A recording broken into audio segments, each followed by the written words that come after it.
Hi, peoples! Nós estamos aqui para dar continuidade aí ao nosso assunto de voz ativa, voz passiva.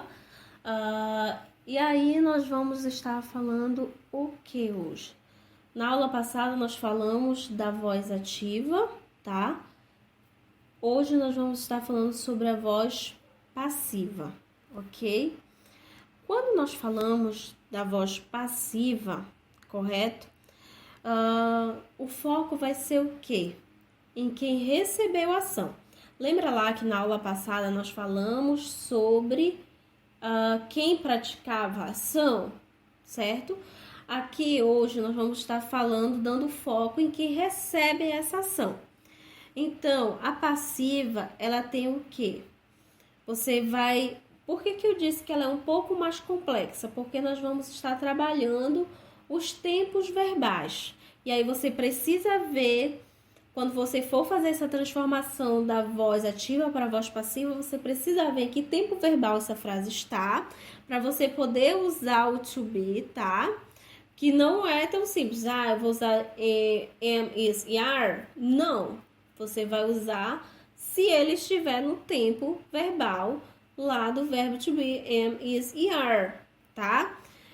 E aí você vai, como eu disse, você vai conjugar de acordo com a voz ativa, tá?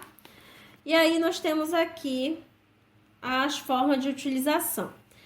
Quando se pretende destacar a ação em si e não quem praticou, como eu disse anteriormente. Quando se quer dar ênfase ao quem? Ao objeto. Quando não sabemos o sujeito de quem pratica a ação. Esse sujeito pode estar oculto, tá? Mas quando você quer falar sobre esse sujeito, você pode colocar by, João, Maria, enfim, para falar sobre esse sujeito, tá bom?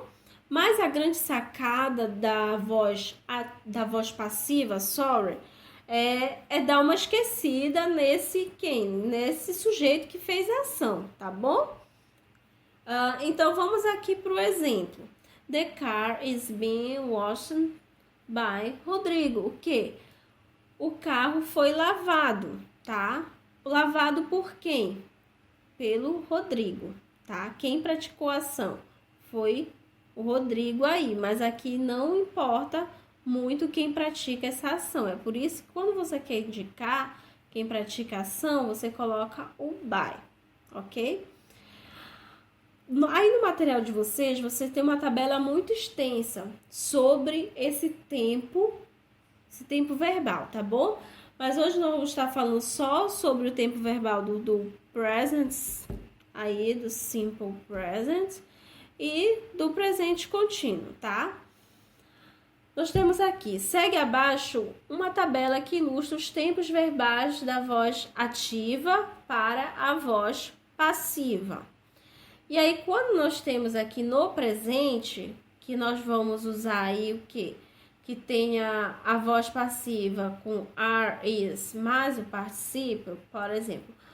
Na voz ativa, se você tem Bob write little, que o Bob escreve cartas, quem está escrevendo as cartas é o Bob, então nós temos uma voz ativa. Você quer passar isso para a voz passiva, você vai o quê? Colocar little, are, perceba que nós temos o quê? Cartas, então aqui você vai o quê? Usar o are, porque nós estamos falando de plural, writing.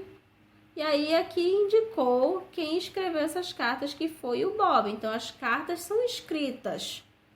Ok. Aí você pode indicar quem está escrevendo essas cartas. No present contínuo, que você vai usar o is, are, mais o been, mais o verbo no particípio, você vai ter o que? O Bob is writing a little. Então, o Bob, o que? Está escrevendo uma carta. Isso é na voz ativa. Quando você vai passar ela para a passiva, o que acontece? Você tem a little is being written. Poderia terminar aqui a frase. Uma carta está sendo escrita, ok? E aí, indicou quem escreveu, quem está escrevendo, que está sendo escrita por Bob. E aí precisa ter esse entendimento sobre esse tempo, tá bom? Hoje nós vamos ficar aqui com o presente e o presente contínuo, tudo bem? Até a próxima, você já pode ir acompanhando aí, dando uma lida nas próximas que nós vamos estar estudando nas aulas seguintes. Qualquer dúvida, você pode estar entrando em contato. Bye, bye. Bye, bye. Bye, bye. Bye, bye.